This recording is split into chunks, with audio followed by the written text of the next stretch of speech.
Hello everyone, my name is Shoaib and welcome to this video. Today in this video I'm gonna talk about how you can change Facebook page username. So let's get started. So first I'm gonna go to my Facebook page, which is right here.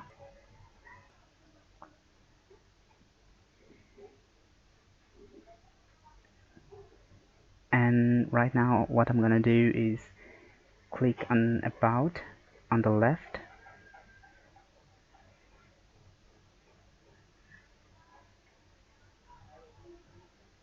And then down here you can see that there is my username.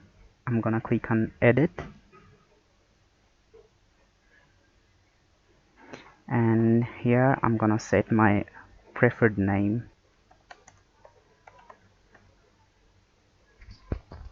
So I'm gonna click on Create Username.